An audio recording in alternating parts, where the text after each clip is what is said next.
Corona के कर्मवीर मैदान पर डटे हुए हैं। कोरोना जितनी तेजी से बढ़ रहा है, उतनी ताकत से हिंदुस्तान उसके खात्मे में लगा हुआ है। बस इंतजार है कोरोना के भागने का, जिसके बाद एक बार फिर भारतवासियों की पहले जैसी जिंदगी वापस आ जाएगी।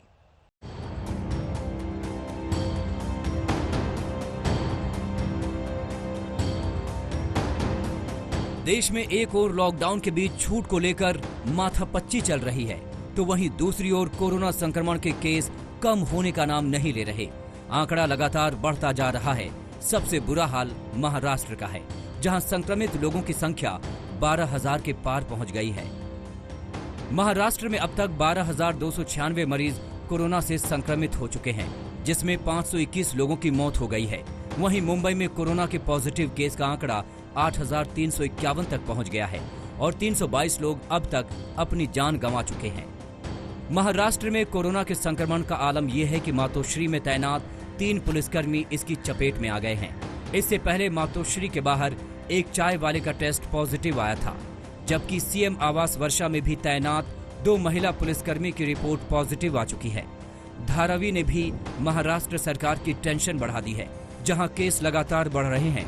पिछले 2 दिनों में एशिया के सबसे बड़े स्लम में 127 केस पॉजिटिव आए हैं, जबकि एक दिन में 90 नए मामले सामने आए हैं, जो अब तक का सबसे बड़ा आंकड़ा है।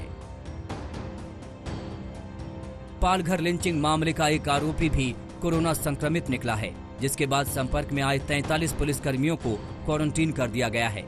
महाराष्ट्र में बढ़ते आंकड़ों के बीच पंजाब के मुख्यमंत्री अमरिंदर सिंह ने भी उद्धव सरकार पर निशाना साधना शुरू कर दिया है। दरअसल महाराष्ट्र के नांदेड़ साहिब से आए श्रद्धालुओं ने पंजाब में कोरोना विस्फोट कर दिया है। पंजाब में कंट्रोल में दिख रहे कोरोना के केस में तेजी से बढ़ोतरी हुई है। अब तक 150 से ज्यादा श्रद्धालुओं की रिपोर्ट पॉजिटिव आ चुकी है, जबकि सैकड़ों श्रद्धालुओं की रिपोर्ट आनी बाकी है। ऐसे में अमरिंदर ने उद्धव सरकार पर झूठ बोलने का आरोप लगाया है।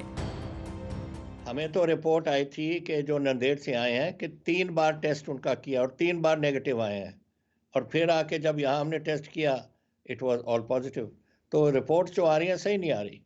अगर ये लड़ाई को हमने मुल्क की लड़ाई बनानी है और है मुल्क की लड़ाई, तो सबको एक साथ उनको एक लड़ना पड़ेगा। कोरोना से देश की राजधानी का हाल भी बेहाल है। दिल्ली में कोरोना संक्रमित मरीजों की संख्या 4,000 के पार पहुंच गई है। वहीं रेड जोन की वजह से लॉकडाउन में ढील न मिलने की वजह से सीएम केजरीवाल की टेंशन बढ़ गई है। अनफॉर्चुनेटली हमें पूरा इन्होंने रेड घोषित कर दिया। मुझे ये उम्मीद थी कि केवल कंटेनमेंट जोन्स को रेड किया जाएगा, बाकी दिल्ली को खोल दिया जाएगा। मैं केंद्र सरकार से बातचीत कर रहा हूं कि जी बाकी दिल्ली को अब खोल दीजिए, दिल्ली खुलने के लिए अब तैयार है, हम सब लोग तैयार हैं।